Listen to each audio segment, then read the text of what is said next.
¿Qué tal amigos? ¿Cómo están? Pero qué linda presentación tenemos. Estamos comenzando entonces nuevamente un programa de nuevo de la nueva normalidad, por supuesto, acá desde Valdivia, región de los Ríos, donde vamos a tener una muy buena conversación. Por supuesto, vamos a conocer a unos muy catalogados periodistas, colegas. Vamos a tener puros periodistas hoy día, así que atención allá en su casa, chiquillos, los que están viendo ahora en vivo, los que van a ver después. Les voy a contar, sí, dentro de un ratito vamos a tener unas muy buenas historias de un libro que se ha lanzado que ha sido récord de ventas. Así que atentos con eso porque también me dicen que podemos regalar un ejemplar. Les voy a presentar en un ratito más a estos personajes, pero antes quiero presentarles, por supuesto, a mi colega directamente de Temuco, desde la Araucanía en cuarentenada también. Él es mi colega, amigo tocayo, Nico Gutiérrez. ¿Cómo estás, Nico Gutiérrez? Muy buenas tardes. Hoy día sí, pues vamos a ser puros periodistas para bien y para mal, pero Exactamente. no vamos a ser puros hombres como otras veces. Así es que, Ujú. bueno, ya van viendo que estamos trabajando en nuestros estudios virtuales, ¿ah? Ya vamos de a poco mejorando el fondo. De a poquito, de a poquito. Oye, bueno, queríamos que tú nos cuentes un poquito de esta semana, que le has puesto un nombre también a esta presentación de las noticias. Bueno, sí, pues, adelantándonos un poco esto porque como tenemos, tú las vas a presentar en un ratito a nuestra nueva panelista estable mujer, Ujú. eh, va a ser importante el último tema que vamos a tocar en este pequeño resumen porque es justamente indispensable que una mujer opine de este tipo de temas y obviamente quienes estén viendo también. Eh, pero vamos a ver primero, si tuviéramos que ver lo bueno, lo malo y lo feo de estas últimas semanas, Mm. en Valdivia no sé si ha pasado algo bueno, en el Chile tampoco no sé si ha pasado algo bueno, pero sí creo que en Valdivia como capital regional, yo creo que no estamos está viviendo la Universidad Austral la crisis administrativa y política más importante de los últimos 30 años y se quedó sin rector, lo que no es menor para una viga maestra del desarrollo del conocimiento y para la imagen de marca de Valdivia, que esté sin rector y que encima Oscar Galindo, que renunciara hace poco, eh, haya salido cuestionado por manejos de recursos, entre ellos por pagos a personas conocidas de los parientes políticos, incluido, perdón, aparte de los parientes políticos, su esposa, más allá de la auditoría y de todo lo que se está desarrollando y el resultado que esto tenga, estamos o estamos a puertas del proceso de captación de alumnos. Y eso, si ya fue complejo el año pasado para Valdivia, sostener la continuidad de algunos alumnos, hubo quienes optaron por congelar, con lo que eso, digamos, conlleva para la gente que da pensión, cabañas, tiene los servicios de alimentación. Bueno, puede que tengamos otro año igual o más de complejo. Así es que eso yo creo que le podemos dar una vuelta más después con nuestros colegas porque muchos salimos de esta misma universidad. Yo ahora acá estoy trabajando en Temuco en un par de universidades, digamos, freelance, y tienen que tirar la carne a la parrilla y no ven con malos ojos la oportunidad de traer para acá alumnos o apoderados que prefieran que sus hijos estén en una universidad un poco más estable políticamente. Y bueno, las tiendas han estado cerradas en Valdivia. Acá también, pero parece que estamos liquidando los candidatos presidenciales. Están a precio de liquidación. Lleve todo esto por mil. Ya van como 15 por todos lados. Y el domingo se escogió a la candidata presidencial de la democracia cristiana. Perdón, la confundo con la hermana porque ese día estaba en tolerancia cero. ella y no pudo estar su hermana Mónica, la candidata Jimena Rincón. Si usted no se enteró, no se preocupe, nadie se enteró. Casi nadie se enteró, porque estaban viendo otra cosa que ya les vamos a mostrar. Pero bueno, vamos a ver si es que ella, además de todo esto, al presentarse, transparenta su vínculo con Felices y Forrados de Gino Lorenzini, que ha hecho de esta última semana un llanterío, hablando de esta comunidad y esta pseudo secta que armó con las asesorías previsionales, y dice que lo quieren cerrar, está siendo perseguido, y bueno. Jimena Rincón tenía a su hermano trabajando con ellos y aparentemente había un vínculo que todavía no termina de eh, aclarar en relación a las indicaciones que ella presentaba, que muchas veces se parecían a lo que pensaba Felices y Forrados. Y tenemos también al ahora ex ministro de Hacienda, también, de precandidato presidencial, va a ir a la primaria de la derecha por Evópoli, y Evópoli pareciera que tuviera menos plantel que el Colo y que la U porque tiene que salir a buscar afuera. No le sirve Luciano Cruzcoque, no le sirve Undurraga, Felipe Cast se escondió, tuvieron que salir a buscar a este ministro de Hacienda que activó la economía en base al 10% que se obtuvo de parte de todos nosotros. Eh, Gracias a eso, digamos que hay flujo de caja en el país. Y para traer un recuerdo un poco retro a la región, pero también siguiendo con el tema político, nuestro ex senador Carlos Larraín el día dio un momento televisivo de aquellos. ¿Ah? Si Donald Trump tenía un botón que dicen que con el que mandaba a pedir Coca-Cola Light, él apretó el botón para hacer un berrinche, irse del Zoom, del programa en que estaba en pauta libre en la red. Eh, Mm. Aparentemente nunca se pacta, a veces se pactan los temas que no se pueden tocar, pero obvio que tú sabes que al aire cualquier cosa pasa, y él iba con la escopeta cargada para lanzarse contra Mario Desbordes, su ex hijo político, que es ahora candidato, otro candidato más, presidencial de RN, hasta que Alejandra Matos le preguntó por su hijo Martín Larraín. Y no es necesario explicar quién es Martín Larraín, que atropelló a una persona que se murió sin que él le Sin prestara ayuda, ayuda. él Mm. manejando ebrio, siguió tomando después, Eh. y Alejandra Matus quiso saber cuánto había pagado a la familia, si es que le había compensado, y eso descompuso totalmente a Carlos Larraín, tiró el mantel, y como buen dueño de fondo prefirió irse del lugar, yo creo que en las mejores formas en las que pudo. Bueno, quería apuntar que, bueno, hubo Y espera, a ver, sentencia que en... justo se nos sumó aquí Carlita, pues, que llegó. Así que, señoras y señores, les quiero presentar en este Ahí está. momento a nuestra nueva panelista, representando, por supuesto, a todo el género femenino. Se viene nuestra amiga, colega, periodista Carla y la Vaca. ¿Cómo estáis, Carlita? Bienvenida. Hola, hola. Muchas gracias por esperarme. Estaba en una pequeña reunión y se atrasó, como siempre, un poquito. Así que lo lamento, pero No, ya la próxima voy a estar ahí 5 minutos antes hinchando para que me dejen entrar. No, ya, sí, pues, dale. a todos nos ha pasado. Y justo para el tema que vamos a tocar ahora, es que necesitamos la visión femenina, La visión porque femenina, perfecto. pasamos al pobrecito mortal, o se murió la florcita, le podríamos poner a esto. Porque después de haber sido denunciado por vía Twitter, el diputado Raúl Florcita Alarcón del Partido Humanista, por abuso sexual y divulgación de material íntimo, esto pasó a la policía, pasó a la PDI fue a su casa a hacer una especie de allanamiento, no es el nombre real, esto es una orden de entrada de registro, se llevaron sus dispositivos.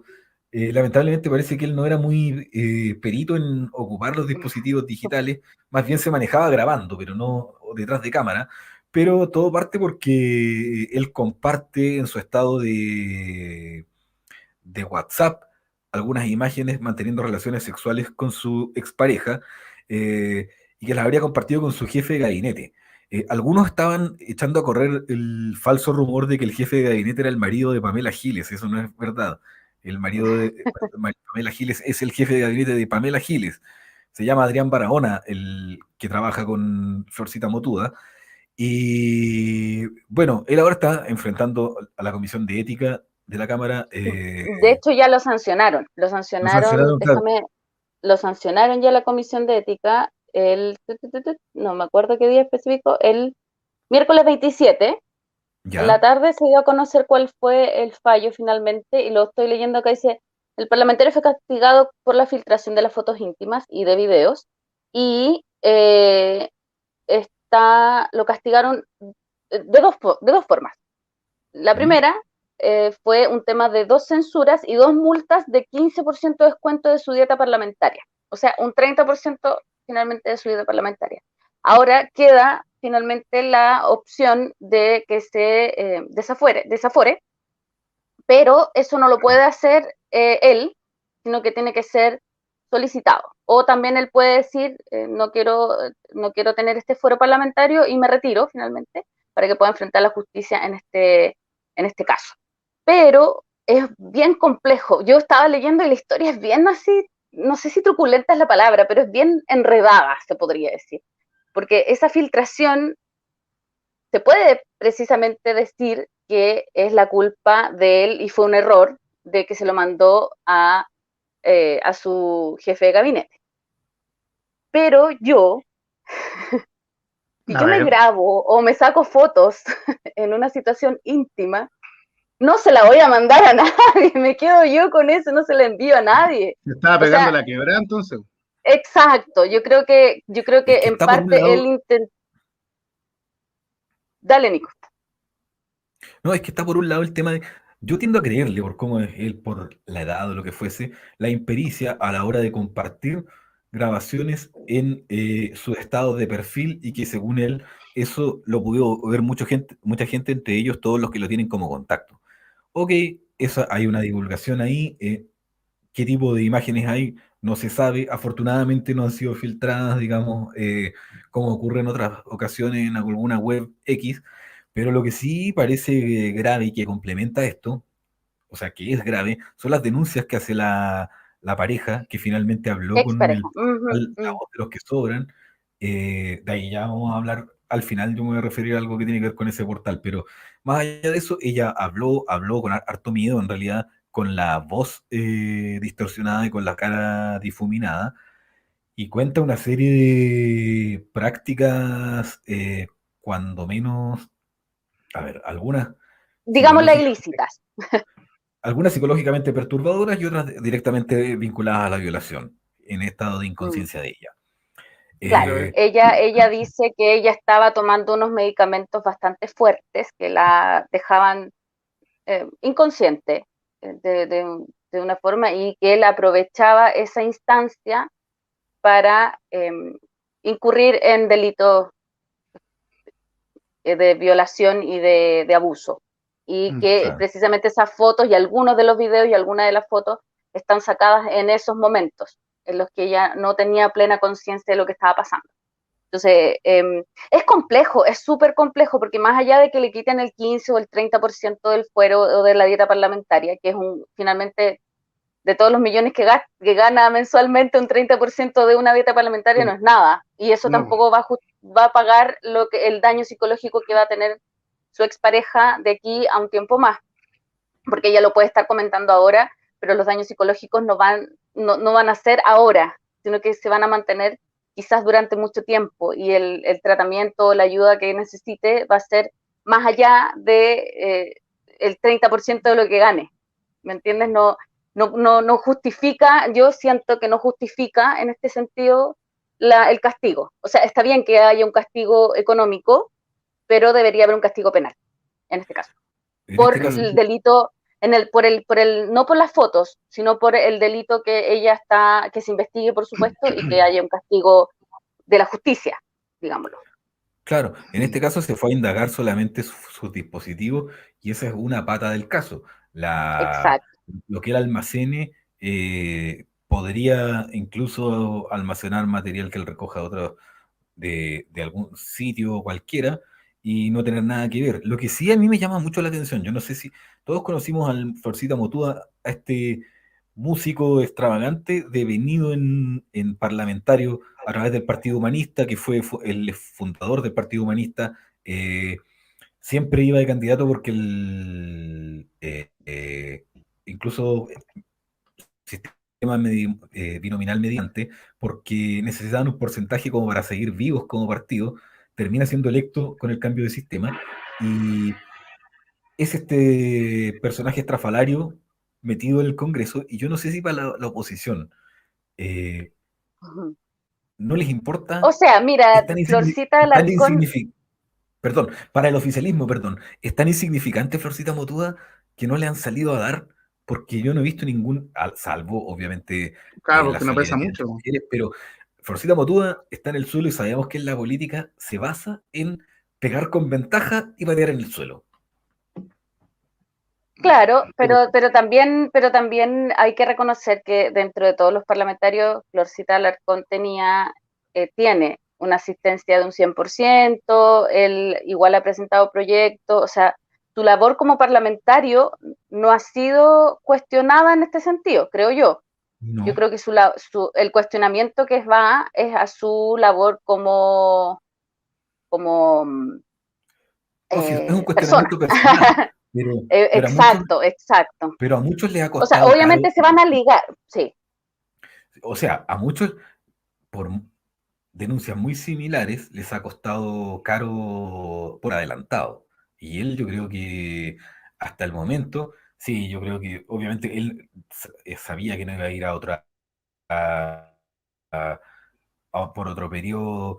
Probablemente aquí si muera incluso su carrera mediática o musical, pero podría sacarla mucho peor, y las sí. explicaciones que él está dando, bueno, además de su aparición en un programa sin ponerse la mascarilla completamente, digamos que es una cosa en desarrollo, sobre todo porque Lo es que pasa es una que es denuncia. error tras error tras error y son Es que que se van Florcita sumando Motúa finalmente. siempre ha sido así, pues como ha sido como el del pueblo, el como que no está ni ahí, que no nos engañen, que él es más El irreverente. rockero, claro, irreverente, una cosa así, Florcita Un Motúa, tipo y en irreverente. este caso le salió el tiro por la culata al socio. Lo otro es que él, bueno, Pepe Out hizo en algún momento, Pepe Out, otro caído, digamos, pero por otro tipo de cosas. eh, es un discurso en alguna vez en que la desilusión que sentía Florcita Motúa de haberse aliado con casi este fascismo de izquierda, porque en el fondo había dejado de respetar ciertas opiniones, pese a que a muchos les gustaba que él también estuviera y que pusiera esta cuota de irreverencia, y Ujú. que Florcita Motúa efectivamente había sido el llamado eh, a fomentar y a generar un espacio de disidencia a través de sus performances en épocas de dictadura. Eh, por lo tanto, también entiendo que su pareja, en muchos sentidos, se vio atraída hacia él por eso, por la sensibilidad que proyectaba, más allá de que sea este señor que para algunos puede ser un señor medio chalado, decadente, lo que fuese. Fue una persona importante, fue un personaje importante mediáticamente, más allá de lo que se le quiera colocar como aporte musical o no, es parte de la cultura popular chilena. Oye, sí, Y imagínate que también hace poquito te salió otro caso también, pero el de Buddy Richard, de otro Buddy Richard, músico claro, antiguo, conocido y también Sí. con de asuntos de quién, abuso, de violación, Bueno, y del de Temucano maltrato, también. bueno, lo del del Temucano Temucano también. es, mira, claro, son distintos modos operandi. Lo de Tito Sí, Fernández ya sí, era sí, por supuesto. hacer una secta, Era como un profeta. claro, lo de Buddy Richard, en ningún caso, ninguna justificable. Los modos, aquí lo que nos queda claro es que los abusos tienen distintos modos operandi y Por formas supuesto. de llevarse adelante. De lo de Buddy Richard, yo debo decir que tenía algún antecedente de esos que le llegan a nivel de rumor periodístico, digo, de cuando uno no le da mucho crédito a algún colega que te dice alguna vez porque no tiene algún tipo de confirmación, y Es como, ahora escuché uno por dice, ahí que. Claro. mm, es que era al nivel de lo que había escuchado en algún momento cuando era muy chico, cuando era estudiante, que ahora uno lo relaciona. No, jamás hubiese podido afirmar esto de Buddy Richard, ahora se viene esta confirmación impensada. Mm. Pero pero, nada más allá. Lo que sí, él se conocían a nivel interno problemas de adicciones, más bien al alcohol, por eso tenía algunas ciertas desapariciones de los medios, pasaba por algunos periodos de consumo abusivo, más bien, más que adicciones. Y Mm. eso significaba también que que en los últimos años la carrera fuera más bien inconstante, pensando en que era un compositor, digamos, de fuste y bastante, si lo pensamos en retrospectiva de la música popular chilena, con más linaje que Florcita Motúa. Mm. Sí, Sí, por Digamos, supuesto. ha tenido algunos éxitos un poco más importantes que Florcita es Motúa, que ¿verdad? más importante que en general, gente que a nivel internacional que grabó sus canciones, Mm. es- son Bueno, y dos tipos se nota de- que todavía están metidos mucho en el asunto de estos viejitos del machismo, del control, y pasaba por gente que era famosa y gente que no era famosa. En todo caso, casi la mayoría de la gente de esa época veía a la mujer de esa manera, po, y hasta hoy día hay muchas personas que ven así a la mujer. O sea, de hecho, Lamentable. estaba leyendo una de las declaraciones de Florcita Motúa, o de Florcita Alarcón en este caso, y dice que Florcita Alarcón y su sanción en el Congreso. Hay un odio desorbitado de algunas feministas terroristas. Sí, eso fue lo Si último que está, yo... si es- La sigue cagando el socio. Exactamente, entonces si tú estás siendo cuestionado por ciertas cosas, la verdad es que no cabes un hoyo más grande diciendo este tipo de cosas. Mm. Yo lo que haría, siendo Florcita Alarcón o algún asesor que le diga qué es lo que tiene que hacer o a qué programa asistir, que se ponga la mascarilla también cuando esté en algún programa de televisión, la verdad, es mejor callarse un ratito y dejar que pase esto, que investigue los computadores, que efectivamente se determine que él cometió este error difundiendo las imágenes y de ahí hacer una declaración. Pero este tipo de declaraciones hace que la gente finalmente esté más exorbitados los ánimos respecto a este tema, Mm. creo yo. Y que da más para la comidilla de diversos programas y diversas cosas, y que vamos a invitar a la expareja, y que vamos a invitar a no sé quién, y que los amigos, y que los vecinos. Entonces finalmente se transforma esto en una teleserie cuando es un tema bastante serio, creo yo. No porque sea Florcita Motuda ni Florcita Alarcón, sino porque es un diputado de la República. Y él tiene Mm. que, más allá de su irreverencia, tiene que mantener un pequeño dejo de responsabilidad frente al cargo que se le dio, creo yo, Es que, es mi a ver, postura. yo creo también eso, lo que pasa es que Sí. como él No, no nunca puede renunciar, ¿cierto? tomó No puede renunciar. totalmente, Yo tengo entendido que, pero es que va por otro proceso. Yo creo Ah, ya. que a él lo tienen que desaforar antes que él, o sea, él está pensando, lo que yo tengo entendido, de acuerdo a lo que sale en algunos medios, que él está pensando renunciar a su fuero parlamentario, Ya. pero claro, no es algo seguro. Y si alguien lo tiene que hacer este documento, esta solicitud de desafuero, tiene que ser un proceso que es bastante largo. O sea, lo más probable es que él ya no sea diputado si es que lo van a desaforar, ya no sea diputado y no vaya a postular, por supuesto, en un segundo mandato para lo mismo. Entonces, imagínate que uno de los no últimos, sé qué es mejor, no sé qué es mejor, no sé si es mejor esperar a que termine su periodo como parlamentario para de ahí juzgarlo por este tipo de cosas mientras dure la investigación o no sé. mira, con decirte que uno de los últimos parlamentarios desaforados lo pudieron desaforar después de tantos años porque era senador vitalicio. A ver si se acuerdan quién es. Don Augusto Pinochet Ugarte, señores. Él fue senador desaforado y pasó tanto tiempo, claro, porque era senador vitalicio, hubo tiempo para poder desaforarlo y después Es juzgarlo. que en esa época eran vitalicios, po. Y En eran esa vitalicios, por eso época te digo, eran vitalicios. como tú dices, Florcita Motúa probablemente ya no sea diputado cuando esto ocurra. Claro. Pero bueno, Claro, y aquí Maite Orsini finalmente, para terminar quizás el tema, Maite Orsini le respondió y dijo que no puede seguir siendo parlamentario. Dijo que aseguró que la operación de la bancada feminista va a ser algún tipo de acción para con conductas terroristas, porque va a hacer algún tipo de acción para ver qué es lo que puede suceder con él y su cargo. yo insisto Bueno, en que él la ha y muchos sacado, más tienen que salir de ahí. yo creo que la ha sacado barata en cuanto al linchamiento público que pudo caer sobre él. Porque ha Mm. habido, quizás la agenda noticiosa está más nutrida por otros lados, que no se ha centrado en Raúl Florcita Alarcón, porque Cuando... Tú dices que está pensado por el bicho, dices tú, por este bicho que No, nos por el acecha desde bicho, el 2020.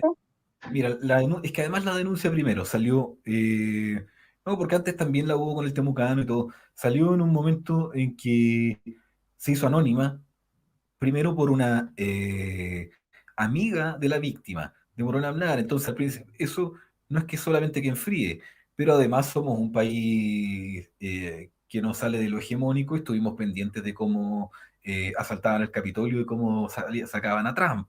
Eh, Eso ocupaba un poco la agenda. Hay que tener espacio para todo lo demás. Y lo otro, que los parlamentarios también están preocupados de proyectar sus propias candidaturas, están sacando cuentas, están en sus Claro. consejos de partido viendo a quién apoyar como candidatos presidenciales. Así es que por ahí se les escapó un poco. Mm, Después le van a sacar el matamoscas, quizás. Po. sí, quizás, o capaz que va a pasar, se va a olvidar la otra De- semana, ya nadie se va a acordar. mm, o quizás Bueno, después del 11 de abril, que sean las elecciones, puede que Yo creo que por haya ahí. este resurgimiento. Ojo, no hay que descartar que si aparece otra víctima, esto ya se pone más feo. O sea, de ahí yo creo que no lo sacan de la agenda. mm. No, por supuesto. Veamos qué va a pasar entonces con el Florcita Motudas, chiquillos. Y ahora es momento de presentar a nuestros invitados. Oye, como decía, vamos a estar puros periodistas acá, vamos a estar llenos de periodistas. Yo me voy a salir un ratito mientras voy colocando los banners, así como para que no esté tan llena la cosa. Bueno, ellos son ex estudiantes de la Universidad Austral de Chile, periodistas, y por supuesto son creadores del libro 60 historias del terremoto de Valdivia en 1960. ¿Es así? ¿Cierto? El libro fue editado y publicado gracias a un fondo de Conarte 2020 de la Corporación Cultural de Valdivia y es parte del catálogo de editorial Libros Verde Vivo. Les quiero presentar, en este panel existen dos Nicolás y ahora les voy a presentar a los dos Daniel. Daniel Carrillo y Daniel Navarrete se hacen presentes en la nueva normalidad. ¿Cómo están, chiquillos? Bienvenidos. Grande, grande, grande. Nos falta la fanfarria aquí, Daniel ¿eh? Carrillo está Ahí muteado. creo que Tiene que estamos. desmutearse. Sí, está muteado. Chiquillos, ¿cómo Ya. están? ¿Cómo les va? Gracias por la invitación. Un placer, un gusto. Gracias por Un gusto. aceptar la Un gusto invitación. saludarlos, Después colegas. de un intento fallido. Colegas y amigos. Colegas y amigos, precisamente. Oye, chiquillos, queríamos conocer entonces los autores de este libro que ha sido un éxito de ventas por lo que he visto, por lo que me han contado. No he tenido todavía el placer de leerlo, pero he leído algunas historias y están, pero fascinantes, muy buenas, muy Buenísimo. entretenidas. Así que, no sé, pues yo le voy a dejar que conversen ustedes por mientras yo voy a ir buscando otras cositas para colocar en los banners. Le dejo la palabra a Nico y a Carla para que hablen con Daniel, con los Danieles, por supuesto, y nos cuenten un poquito de lo que es este libro. Además que, yo no sé, los dos están en Valdivia, ¿no? Sí, ¿Residiendo? Así es. ¿Sí? Ujú. Ya, perfecto. Entonces, más ratito vamos a comprar una En estos chela. momentos.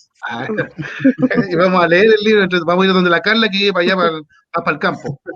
¿Ah? Ya, cuéntenos más, chiquillos. Adelante, Va a ser Nico. una lectura en voz alta. No, Eh, sí, para complementar la presentación, mientras como hacemos de todo y nuestro Nico Méndez hace también de director, digitador y entre otras labores, ustedes dos son periodistas, Daniel Navarrete trabaja en el Diario Austral de los Ríos, Daniel Carrillo trabajó allí también y actualmente en la Fundación BBF. La intención nuestra primero es saber cómo sale la idea de hacer este libro que yo tuve la posibilidad de revisarlo más que los muchachos. Es de divulgación de historias, pero de historias breves y accesibles, que no sea un documento necesariamente histórico o pesado como se ha intentado hacer durante tantas veces. Y yo no sé cómo llegaron a historias como la...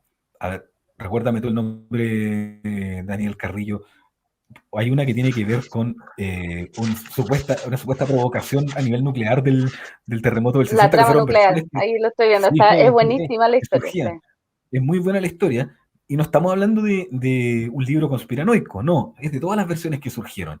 Cómo llegaron a esto y cómo llegaron también a la idea de aceptar poder poner este tipo de historias en un libro, cosa que hace un par de años atrás era impensable. Cualquiera de los dos sí. tiene la palabra. Sí, bueno, en realidad el formato que tiene finalmente el libro, la redacción de las historias, que es mucho como una crónica muy directa y sencilla, se dio intuitivamente. Comenzamos, bueno, desde hace mucho tiempo, con el Nico también nos conocemos, hemos estado en otros proyectos. Ese tema del terremoto es como parte del imaginario colectivo de Valdivia, es parte de la historia y de lo que es ahora también la ciudad, y es un tema permanente. O sea, los aniversarios en mayo ya, no sé, nuevamente un año más del terremoto, hay ceremonias, pero como que en cierto momento llegó, me daba la impresión también que ya no había nada, como que se había agotado el tema. De repente me llegó esa sensación, y de pronto conversando con Daniel empezamos a levantar algunas cosas que eran poco conocidas y que eran como sorprendentes. Por ejemplo, lo mismo que comentabas tú de esta trama nuclear que hay una investigadora, una periodista alemana que desarrolló todo un libro que hizo desclasificar archivos del servicio secreto alemán, eh, donde cabría la posibilidad de que esto estuviera conectado, este terremoto, con pruebas nucleares que hizo Estados Unidos en Argentina, en el sector de Puerto Deseado, en el sur, y que hay diversas, bueno, esto justamente no queremos caer en la conspiranoia ni nada, pero sabemos que está el tema del HARP, el fracking, que se plantea que pueden generarse, que podrían generarse, estas teorías conspirativas dicen que podrían generarse movimientos sísmicos de forma artificial. Por lo mismo, ese tema fue súper llamativo cuando yo me encontré con los archivos también que se habían desclasificado, y fue muy interesante. Y si bien después estuve buscando información y muchos expertos descartan que un terremoto de la magnitud que tuvo el de Valdivia pudiera haberse generado por esto. También hay piezas que, no sé, por ejemplo, el encargado del tema nuclear de Estados Unidos estuvo en mayo del 60 en Argentina. Hay diversas conexiones que te dejan como la duda. Yo sé que la fake news, por ejemplo, funcionan así también. Entonces, pero Claro. quisimos consignar esta historia porque es uno de los relatos que circula o circuló en torno al terremoto. Y eso es mucho lo que queríamos hacer con este libro.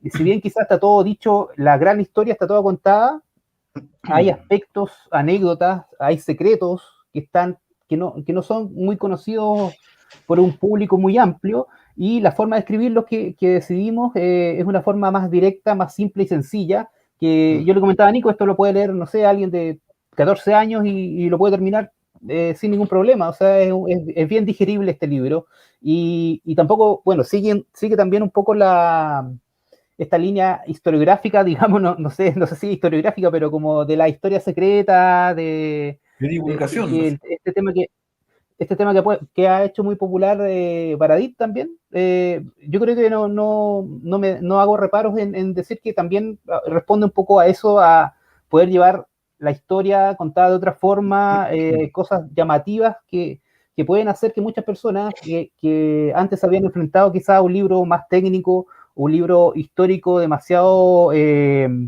quizás contado de forma demasiado seria o muy formal, no les había llamado la atención, pero esto puede generar conversaciones de sobremesa, puede hacer que esa persona después vaya a esos otros libros buscando más información, ampliando esto, y lo otro es que es algo muy valdiviano. O sea, es parte de lo que somos, y también es bueno pensar que en algún momento, no sé, 50, 100 años más, nuevamente va a haber un gran terremoto. O sea, la ciencia no lo puede predecir, pero de que va a haber, va a haber. Totalmente. Oye, chiquillo, antes de continuar con alguna de las otras historias, yo siempre me olvido, compadre, y no debo olvidarme. Lo que pasa es que nosotros somos un programa muy humilde, y de hecho no tenemos auspiciadores, sino que lo llamamos auspiciadores solidarios, ¿ya? Nos Como están aquí parecemos en un Valdivia, diario. los Daniel, Carlita, les voy a nombrar a nuestros auspiciadores solidarios, los cuales son muy ricos, como por ejemplo el Chilenito. ¿Lo conocen? El Chilenito, los mejores sándwiches, exquisito, pichanga, papas bravas. Así que alcanzan, los que están viendo ahora, alcanzan a pedir al más 569 2086 1392 más 569-2086-1392, el delivery, ¿ok? También tenemos el mejor sushi, estos son una familia, son familia mía, por supuesto, que son los mejores, no porque sean mi familia, son los mejores. Yo estoy seguro, chiquillos, si ustedes piden hoy día, además que le van a hacer un descuento si piden por la nueva normalidad, Hot Roll Sushi, ¿ya? Tienen Hot una hora Roll para Sushi. pedir. Sí, así que alcanzan a pedir todavía, son exquisitos, chiquillos. Dicen, no, nosotros de la nueva normalidad, quiero mi descuento. Bueno, y por supuesto, ya lleva mucho tiempo en Valdivia, desde el 2006, los vecinos Take Out and Delivery. Ellos son los vecinos.cl y pueden llamar también al 200074 o al 200075 para recibir esos tremendos sándwiches gigantescos y también muchas otras cosas más. También tienen cervecita artesanal. Así que esos son nuestros auspiciadores solidarios y yo le hago también auspicio a Que Crudo que es crudos valdivianos que están en Puerto Natales. Allá está mi hermana haciendo ese emprendimiento, así que los que están en Puerto Natales es comida valdiviana exquisita. Eso es. Hoy le voy a dar el chiquillo. dato a mi prima, ella vive en Puerto Natales. Tiene Ah, unas bacán. cabañas ahí en Puerto No, Natales. y si lo prueba es exquisito, comida valdiviana y demás. Ahí está, los dejo nuevamente, Nico, Carla. No sé, Carla, si tú quieres preguntar algo, pero yo le iba a preguntar a don Daniel Navarrete. ¿No? Aquí Dale. ustedes hicieron harta investigación bibliográfica y también testimonial. Hasta aquí, harto se había basado en lo testimonial, de lo que conocíamos en documentales y en otros libros, pero también está pasando que con el tiempo, quienes vivieron el terremoto de forma más consciente y que ya eran adolescentes o derechamente adultos, ya algunos ya se han muerto, ya no están acá presentes de alguna manera. Entonces, no sé cómo lo combinaron eso ustedes, lo testimonial humano, las fuentes documentales con eso. Sí, el libro efectivamente es, yo diría que en un 90% el resultado de una investigación bibliográfica principalmente, pero lo curioso es que, claro, en la revisión de algunos documentos está consignado el testimonio de quienes sobrevivieron al terremoto. Entonces hay una mezcla de aquella información técnica académica que mencionaba Daniel, que en algún momento estuvo contenida solamente en libros que están en bibliotecas universitarias o en papers que tienen precisamente información técnica que le interesaría de seguro a solo un grupo selecto de lectores. Y nosotros, claro, ahí decidimos meternos en ese mundo y empezar a buscar aquello que fuera lo más, entre comillas, anecdótico o llamativo. Y ahí es donde se genera esta mixtura de acceder a testimonios que están contenidos en libros igual. Y claro, un par de entrevistas por ahí y vamos reconstruyendo un poquitito este tremendo puzzle de esta gran tragedia, donde la idea inicial es, claro, meternos de vuelta al 22 de mayo de 1960, luego que ya hemos participado, nos han invitado y por el simple hecho de vivir en Valdivia, hemos integrado esta memoria colectiva de conmemorar el terremoto todos los 22 de mayo de todos los años, digamos, o al menos desde que nosotros estamos estudiando, trabajando y ya viviendo en Valdivia, no sé, más de 2 décadas, por ejemplo. Entonces llega un momento en que pensamos que efectivamente los testimonios de los sobrevivientes son la prueba fehaciente de que claramente ocurrió un terremoto, que claramente hubo sobrevivientes que pueden contarlo ahora, pero es algo que se repite todos los años, por lo tanto, buscarle una entre comillas, novedad a esa suerte de conmemorar tenía que ver con que nosotros nos hiciéramos cargo, de manera responsable, por supuesto, de generar una investigación que parte, yo creo que hace como 2 años y medio más o menos, que finaliza ahora hace poco con la publicación de este libro. De ahí entonces se ven esas dos patitas, digamos, como tratar de democratizar un poco la información, creo yo, sacarla de las aulas especializadas, extractar cosas de informes técnicos que no son de acceso de todas las personas por el mismo interés que podría generar leer un informe técnico de un ingeniero, por ejemplo, y que además puede que esté en otro idioma, y colocarlo en un libro que nos desafió a que estuviera escrito en términos sencillos. Básicamente el libro lo que presenta son estas historias breves, 60, lógicamente un juego de palabras, 60 por 60, donde tú puedes tomar el libro y lees cualquier historia y no te vas a perder en la historia general, digamos, pero además tiene esta suerte de saborcillo, como si fuera una suerte de cuento corto, digamos, bastante trágico en algunos casos, no tanto en otros, pero es una lectura, queremos creer que amena y que efectivamente logra el propósito de generar inquietud por meterse más en el tema después a quienes lo están leyendo, me refiero. Pero ¿cómo nació esto así de que lo hagan ustedes dos? Bueno, yo creo que son, aparte de ser colegas, fueron compañeros y amigos, pero fue de, ya, como que, no sé, sentiste un temblor y dijiste, oye, hagamos un libro como de terremoto o algo así, ¿o no? ¿Cómo fue el PAF? Se estaban tomando un Cualquiera terremoto. Bueno, es que en Claro, como se general, estaban viendo un terremoto y, oye, compadre, se me ocurrió una idea. no, en No, general, estábamos sobrios. Ya, bien. solíamos almorzar juntos con Daniel y conversamos, no sé, temas, ideas, muchas, o sea, yo creo que el 99% nunca se concretó, pero hubo un 1% que sí, y teníamos esta inquietud del terremoto, de hacer algo como que fuera con identidad valdiviana, y que yo creo que cobra mucho sentido igual en la actualidad, cuando vemos, no voy a hablar de política, pero cuando vemos mucha emergencia de populismo, que tiende a exacerbar este tema de nosotros y los otros, los buenos y los malos, yo creo que es súper necesario volver a ciertos mínimos comunes que tenemos entre todos como sociedad, y qué mejor que partir desde la región, recordando un hecho una historia, una tragedia, pero que tiene muchas mini historias que son épicas, que son divertidas en algunos casos, y que son parte de lo que vivimos, de lo que vivieron nuestros antepasados, de lo que vivió este territorio y lo que estamos viviendo ahora. Entonces, también cobra un sentido a través de los relatos, volver a verse a uno mismo y saber que esto los golpea a todos, desde ricos, pobres, no sé, hay que...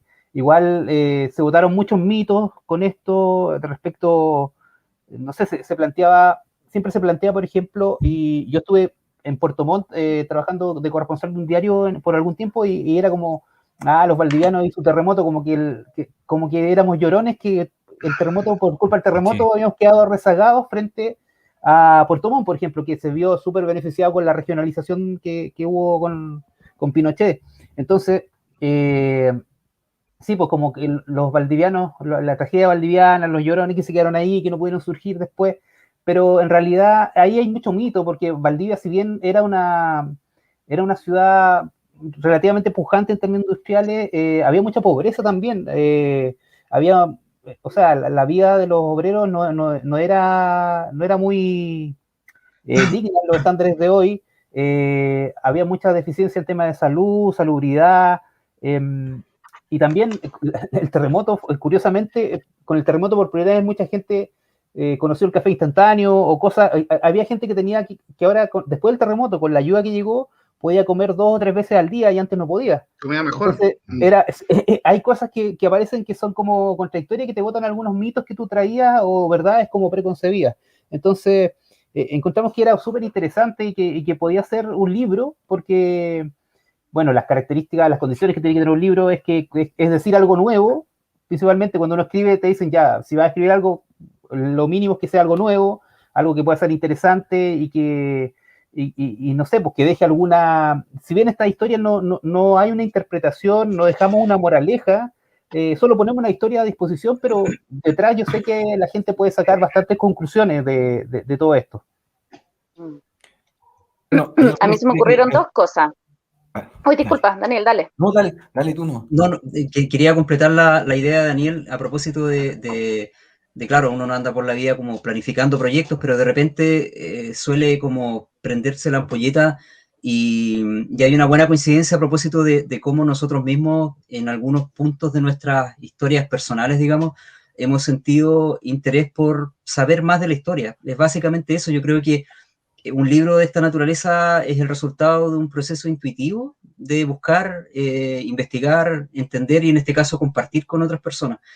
Y se venía dando hace un par de años ya esta suerte como de moda editorial, si se le puede llamar de alguna manera, con Baradit, que ya lo mencionaba Daniel, pero también con el autor de las historias Freak, ¿verdad? Que tiene varios volúmenes, donde la invitación es como a conocer la historia, pero desde un punto de vista B, C o D, no es la historia tradicional de los libros de historia de los colegios, digamos, que ya de por sí son bastante fomes y nos generan mucho atractivo.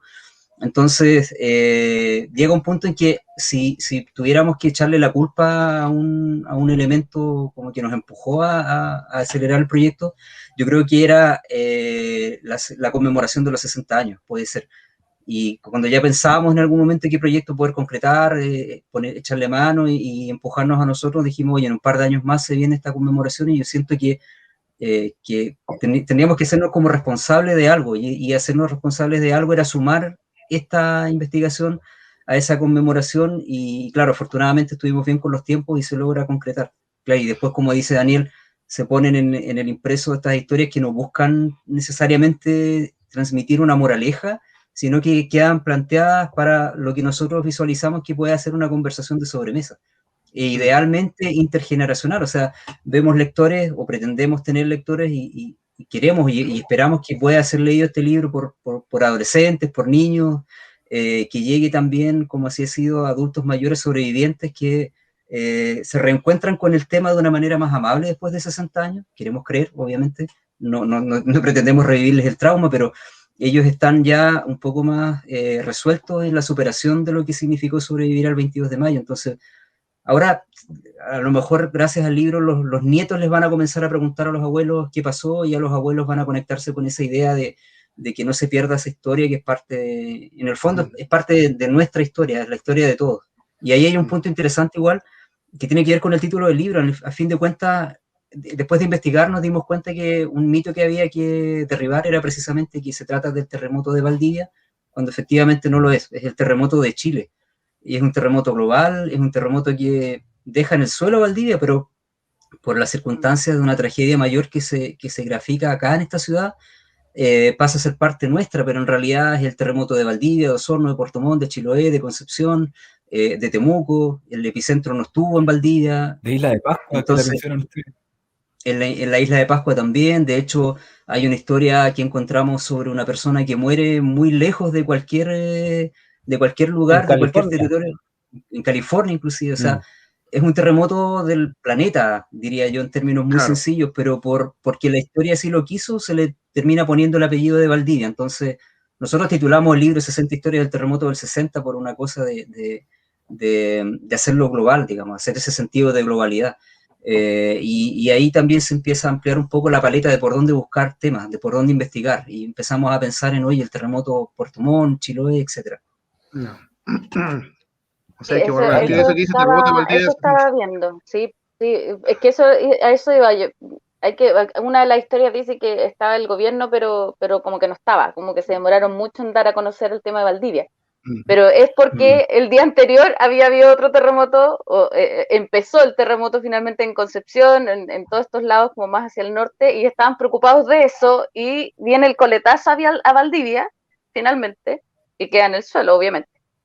Pero estaba pensando, Ahora que el gobierno llega tarde, no es tan para variar llegamos tarde, entonces, como que no fue el 21, entonces, pero también estaba analizando hartas cosas que estaban hablando. Uno es el tema que se confluye justamente también con la pandemia, que estamos más en la casa con nuestros abuelos, con nuestros papás, con nuestros hijos, con nuestros sobrinos, estamos como, volvimos a tener que estar encerrados, entre comillas, y esto es una buena instancia para poder conocerse, para poder conectarse con las distintas generaciones y alejarse un poquitito del celular, alejarse un poquitito de los computadores, de la tele, alejarse de lo que finalmente nos aísla dentro de nuestra misma comunidad y poder conversar de temas tan importantes como este, porque efectivamente la gente de Valdivia, yo llegué a Valdivia a los 8 años, entonces no tengo no crecí con esta historia del terremoto y como que uno siempre piensa que el terremoto es en Valdivia nomás, y no, como dice Daniel, es el terremoto de Chile, entonces es súper importante también dar a conocer que efectivamente nosotros nos vimos bastante dañados, pero esto afectó a todo el mundo, entonces, y se me había ocurrido un juego, podrían hacer un juego de mesa del libro, por ejemplo. Entonces, es interesante de repente saber como las historias y mezclarlas con juegos de mesa, entonces uno después mientras está en la sobremesa puede ser este juego de historia, oye, ¿qué te pareció esto? O el HARP, el tema de la conspiranoia, que de repente uno está tan en boga de que efectivamente ahora dicen también que el terremoto de la Antártica también fue un tema de la HARP, entonces mezclar todas estas cosas. Y me parece súper interesante cómo llegaron a eso, cómo llegaron a este libro de esta periodista alemana, cómo llegaron a estas historias que son desconocidas para muchos. Sí, particularmente, bueno, a mí me gusta mucho leer y siempre estoy revisando libros, buscando, vitrineando, a veces compro, ahora no mucho, pero estoy mirando ahí y de repente me llegó por algún lado leyendo, bueno, es que este libro iba más por el lado del tema nazi, de los nazis en Argentina, y por ahí en un capítulo hablaba algo del terremoto y con eso me llamó la atención, mencionaba Valdivia, y yo dije, ¿cómo acá en Chile no? Y después vi que en Argentina esa nota salió mucho, pero en Chile no apareció en los medios, no fue rescatada, entonces me pareció extraño y empecé a indagar más, y ahí llegué a algunos archivos que estaban compartidos ahí, que eran del servicio secreto alemán, que tuvo que desclasificarlo, y ahí se hablaba un poco de esta trama secreta que lo voy a contar, es que en Argentina vivía un criminal de guerra desde hace varios años, que era Adolf Eichmann, y tanto Alemania como Israel sabían que estaba ahí y nunca habían hecho nada, y de repente en mayo del 60 el Mossad lo secuestra, el Mossad, que es el servicio secreto de Israel, lo secuestra y hay una tremenda batahola internacional, copa todos los titulares. Ese fue el titular el día antes de que fuera el terremoto, el titular mundial.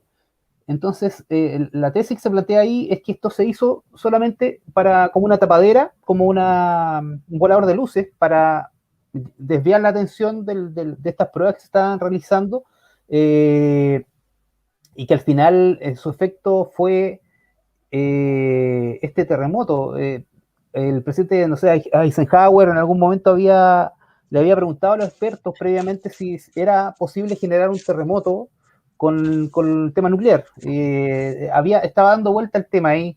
Así que igual, lo otro es que el terremoto ocurre en un contexto súper particular de la Guerra Fría, que después cuando llegan las ayudas, ahí se ve que Estados Unidos llega con mucho, después llega Rusia, o sea, la Unión Soviética en ese tiempo también, que hay igual una competencia, Cuba. ¿Quién es el que ayuda más al pobre pueblo chileno? Sí, Salvador Allende, destacando la ayuda de Cuba, que mandó médicos y azúcar también, y cosas así.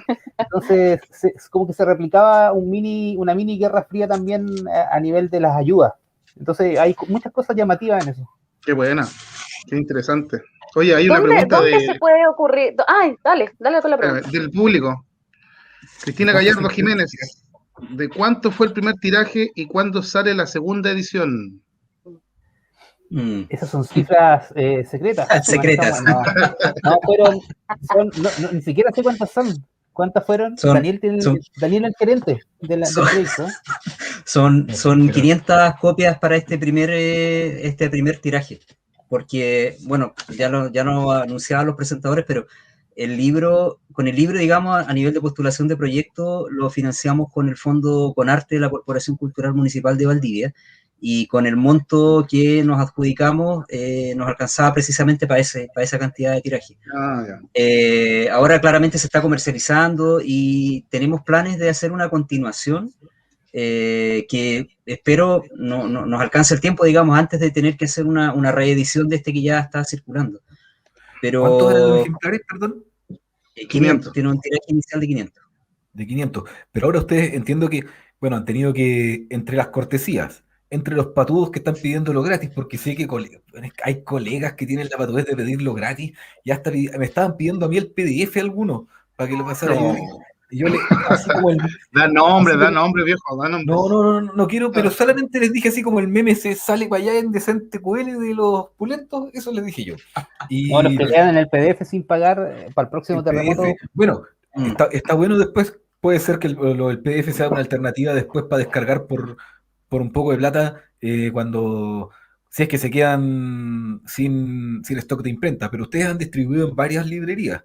han tenido que hacer ese malabar. Entiendo que en la que leo ya se había agotado. Sí, el tema, sí, yo te había comentado, y es que no sé, pues llegó un día a la que leo y al día siguiente nos estaban pidiendo más libros, pero de verdad yo creo que me llamó la atención eso, porque como les comentaba antes, tenía esa cierta sensación de que el terremoto ya como tema estaba agotado, pero la gente lo sigue buscando esta historia porque es parte de nosotros, ha sido un fenómeno bien curioso. Y lo otro es que hay un Sí, poco ahí, más de tiempo para leer, entre comillas. además, Todos tienen poco tiempo, pero hay tiempo para actividades, digamos, dentro de la casa, sobre todo que acá no tenemos un verano naranja, no sé allá. Aquí hoy día fue temusgo, realmente.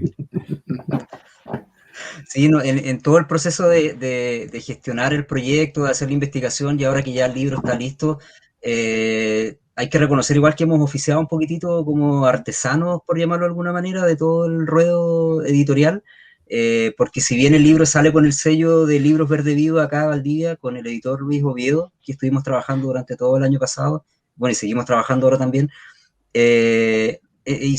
apelamos un poco a que lo local pudiese tener una vitrina en distribuidores locales y en librerías locales. Y ahí claramente que Leo tuvo la gentileza de acogernos con un par de ejemplares y ha sido hasta el día de hoy que nos piden más copias, digamos, porque lo van vendiendo al ritmo que ellos consideran el más adecuado desde el punto de vista comercial. Pero también está en la librería Los Libros del Gato Caulle y en la librería digital Dragón Azul. Y Libros Verde Vivo, que es la editorial, se ha encargado también de aumentar un poquitito el tiraje que va, digámoslo, en paralelo con lo que nos ha financiado el proyecto. Entonces, en rigor, la cantidad que está girando disponible son aproximadamente 1000 ejemplares, digamos, en paralelo a lo que financiaba el proyecto en sí.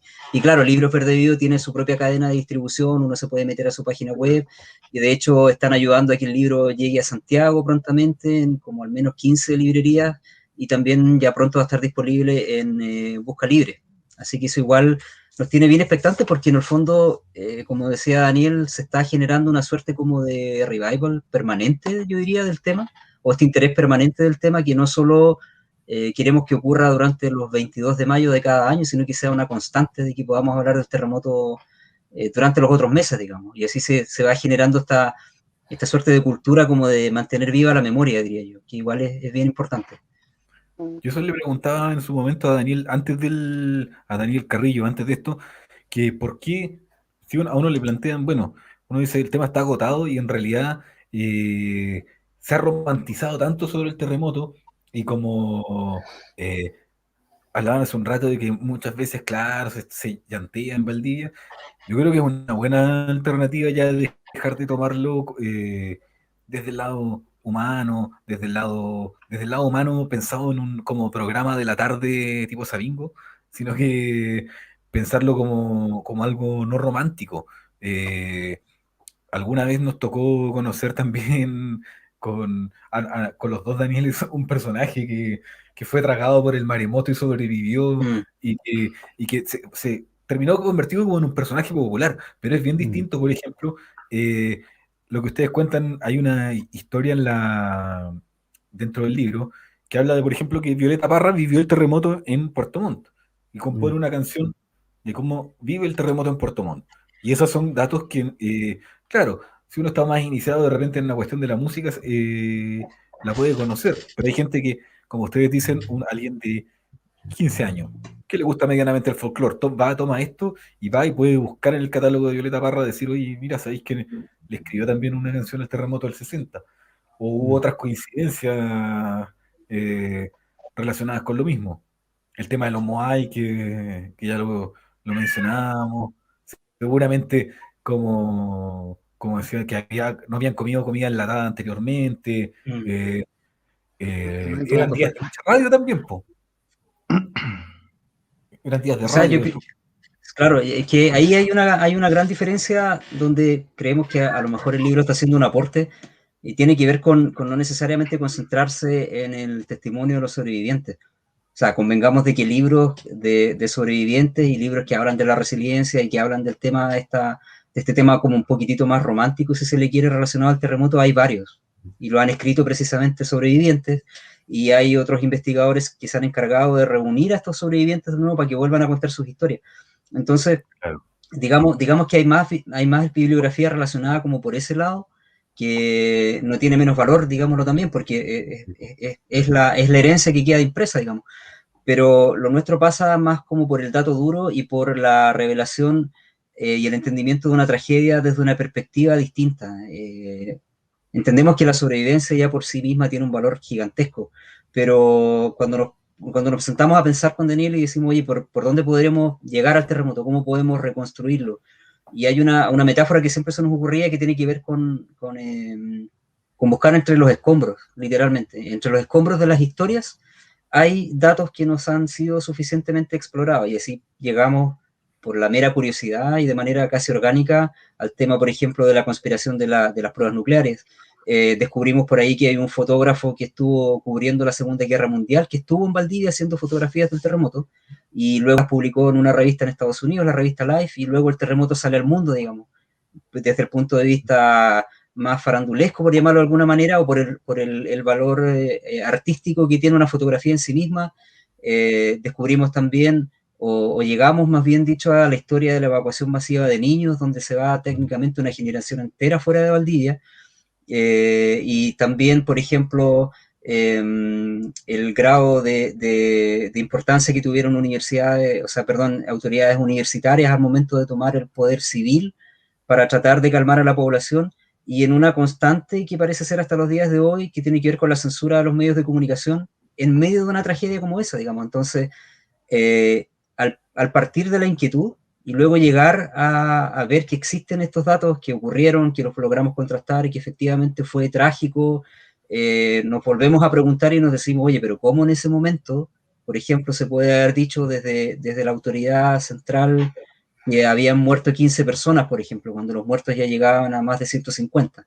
Y en Santiago no creían que en Valdivia hubiese ocurrido algo de esta naturaleza, precisamente porque la autoridad estaba enviando un mensaje equivocadísimo por donde se le quiera. Entonces, son cosas que uno... Además, pues entonces existió la censura, hubo mucho problema para poder comunicar efectivamente lo que estaba ocurriendo, pero a fin de cuentas el mundo se entera, Chile se entera, el presidente tiene que aparecer finalmente, pero antes de todo eso, antes de la versión oficial bonita y la reconstrucción y las ayudas, ocurrieron cosas trágicas. Y también claramente está ese otro lado que es como un poco más lúdico. Mucha gente conoció la comida en lata, pero mucha gente también conoció a los soldados afroamericanos que llegaron a Valdivia como voluntarios, que eran del ejército norteamericano. Imagínate en esa época lo sorpresivo que debe haber sido primero ver a una persona que hablaba inglés como hablante nativo, digamos, ver cómo llegaban helicópteros en algunos casos, o el constante flujo aéreo de estas ayudas que llegaban desde el extranjero a Santiago y luego llegaban a Valdivia.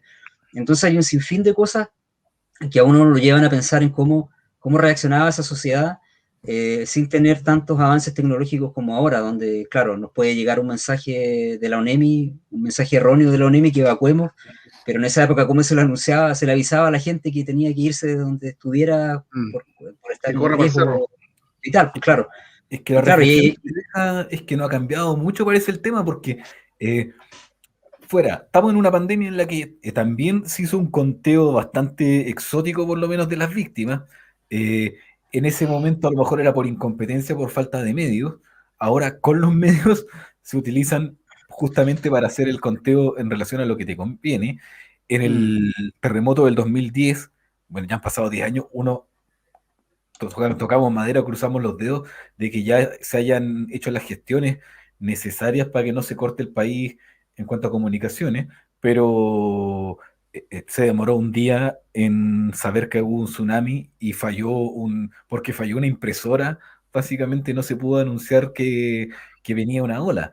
Entonces, pareciera, la reflexión que deja esto también, lo que ustedes nos cuentan, es que aun cuando estamos a 60 años, pareciera ser que tampoco hemos cambiado tanto y está calentito el tema del mensaje. El mensaje... No, y que cada vez que pasa un terremoto o un temblor fuerte, lo primero que hace la gente es ir a la playa a ver cómo está el mar.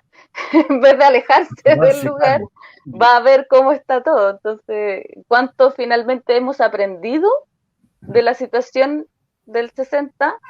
ahora que estamos en el 2021. O sea, somos Sí, parte hay también de una, una generación que como no vivió. Yo creo que los que estamos acá, el terremoto más vívido que tenemos es el del 2010. Sí. Ujú. Sí, Sí. claro, lo que comentan a propósito de lecciones aprendidas, yo creo que son bien pocas en realidad, pero llama la atención que eso sea así, digamos. Con el paso de los años, uno hubiese pensado, por ejemplo, que la catástrofe más grande, medida con instrumental para esa tarea, digamos, sigue siendo la que ocurrió el 22 de mayo de 1960, que después hubo estudio de suelos, que después se reconstruye la ciudad con ciertas características. Uno habría pensado que 10 años después, mínimo, habría cambiado la forma de hacer las ciudades, digamos, más allá de hacer los edificios. Pero nos seguimos enterando de que siguen rellenando los humedales, por ejemplo. Entonces, no hace mucho sentido el mirar a la historia sin siquiera aprender. Entonces, claro, en este caso, no somos nosotros los que estamos tomando las decisiones de construcciones, arquitectura y urbanismo, simplemente estamos haciendo divulgación de información histórica.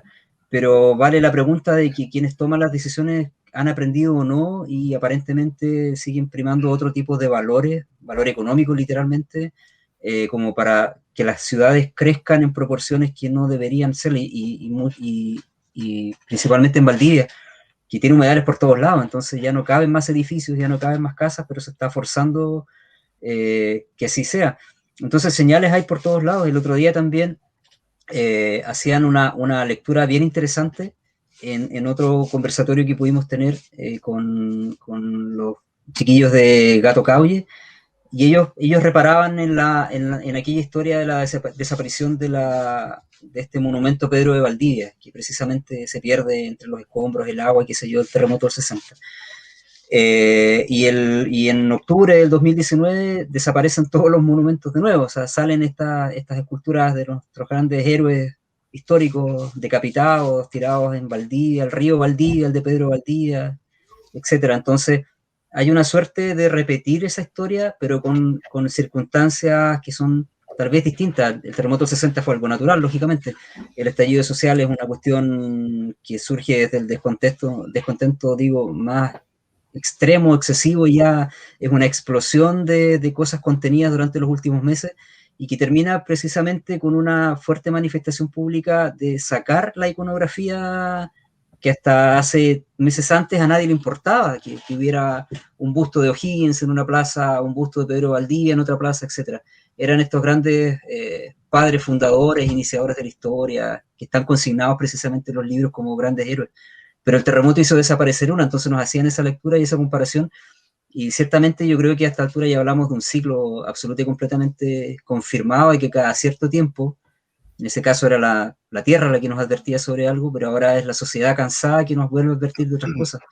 Entonces, supongo que en algún momento hay que aprender algo y ahí las generaciones futuras nos van a... Esperamos estar para que las generaciones futuras nos digan que efectivamente aprendieron algo.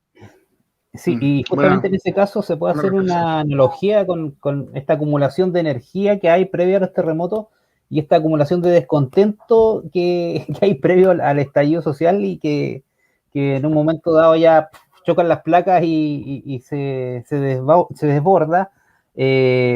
También lo precario que es la civilización frente a la naturaleza.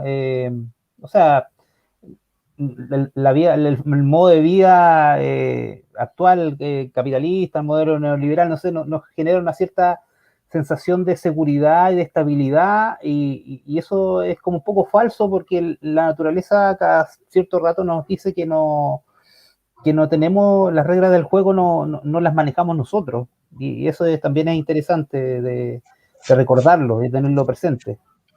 Buena reflexión, muchachos.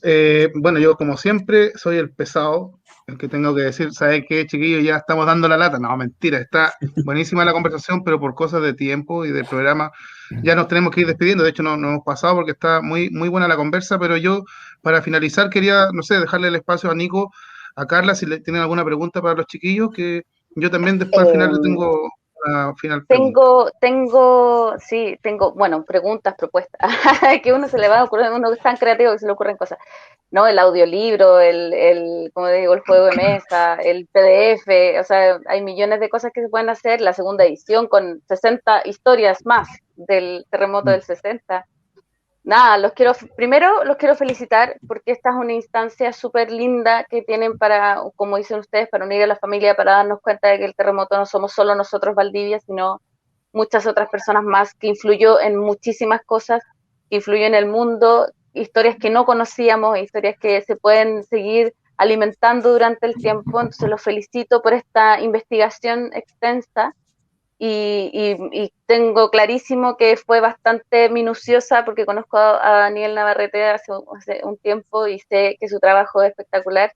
A Daniel también lo conozco y sé que su trabajo también es muy bueno. Entonces, nada, los quiero felicitar en primer lugar. Quiero insistir en que sigan trabajando en esto, en que sigamos manteniendo nosotros la historia y enseñándole a las nuevas generaciones que no somos solo nosotros en el mundo, sino que existimos en una comunidad y que esa comunidad tiene que seguir creciendo no solamente con la tecnología, sino con el conocimiento, que es lo que más nos llevamos en la vida. Y finalmente eso, los quiero invitar a que en algún momento, si quieren sacar una segunda edición, vuelvan con nosotros a conversar. Yo ya me tomé el programa, lo siento. No, los invito cordialmente a que vuelvan y que conversemos más acerca de la historia, y no necesariamente del libro, que conversemos acerca de diferentes cosas, diferentes temáticas. Nikos. Genial, muchas gracias. Danieles. Gutiérrez. Se quedó pegado. Yo quiero hacer mira, lo único que le voy a decir a los muchachos es que, bueno, quedamos en que nos van a dejar un ejemplar que vamos a sortear durante la semana, uno de los que vaya quedando y firmado para el ganador. Vamos a ver cómo hacemos el concurso. Yo quiero aprovechar que hay 5 periodistas y sabéis que me quedó algo dando vueltas hace un rato que no quería dejar de mencionarlo, no quería decirlo, dijo Kenita Larraín.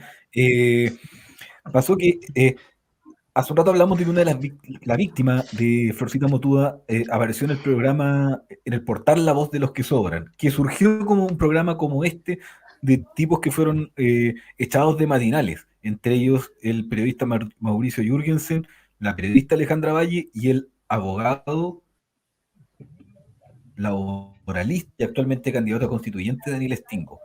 El equipo completo de la redacción renunció por malas condiciones laborales. Ellos renunciaron junto a sus editores, pasaron durante mucho rato trabajando horas extras sin contrato, cobrando en negro, todo lo indeseable para los periodistas, por lo que nos hemos estado, digamos, muchos no digamos luchando ni hemos salido a la calle por eso, pero cada quien ha dado sus luchas internas para que eso no pase.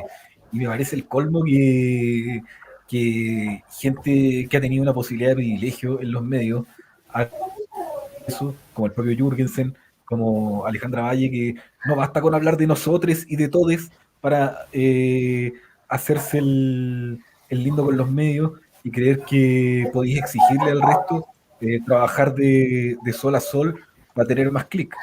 Y sobre todo Daniel Stingo, que no puede predicar sin practicar si va a ser candidato a constituyente, y más encima abogado laboralista. Cuando renuncia un equipo de más de 5 personas, con editor incluido, quiere decir que no es un caso aislado. Eso quería decir nomás. Sí, yo también estoy pensando presentar mi renuncia al proyecto al gerente, pero ahí vamos a conversar si mejoran las condiciones. Chiquillos, bueno, quería dejar pasar la tribuna.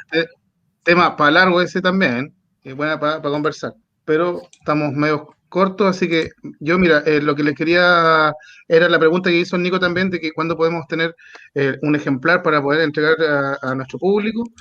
Y lo otro es que, bueno, Daniel Navarrete ya dijo varias historias que están en el libro, y quería preguntarle, no sé, una, es difícil, yo sé, pero no sé, que nos cuenten una, Daniel Carrillo, y otra que sea su favorita, entre comillas, su favorita, Daniel Carrillo y Daniel Navarrete.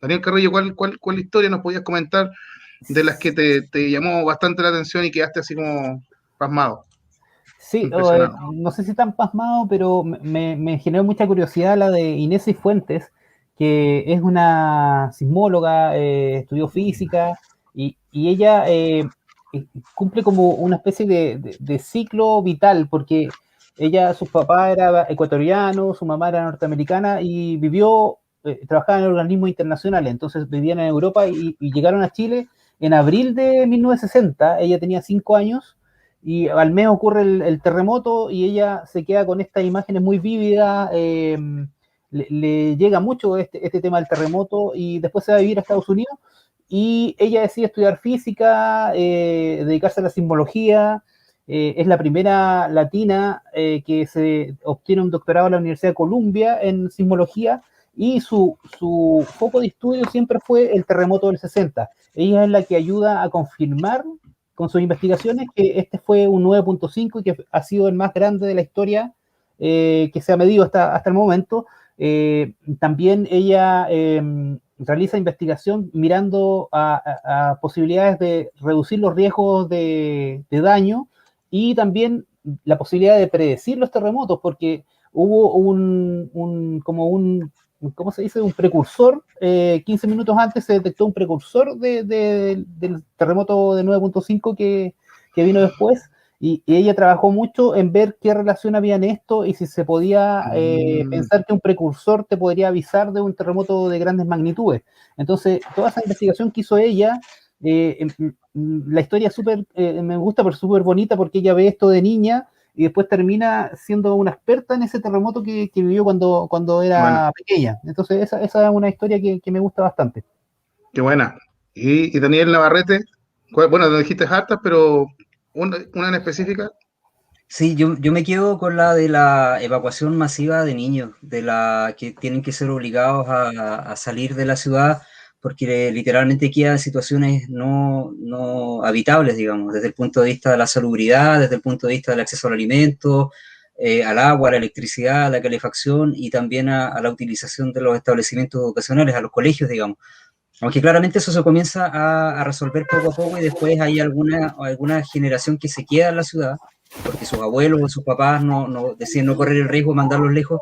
Hay cerca de 2.000 niños, niñas y jóvenes que son sacados de la ciudad, que se los llevan a Santiago o Valparaíso y que llegan a casas de familiares, de grupos de amigos de Valdivia, que viven en Santiago precisamente, que son acogidos también en iglesias, etc.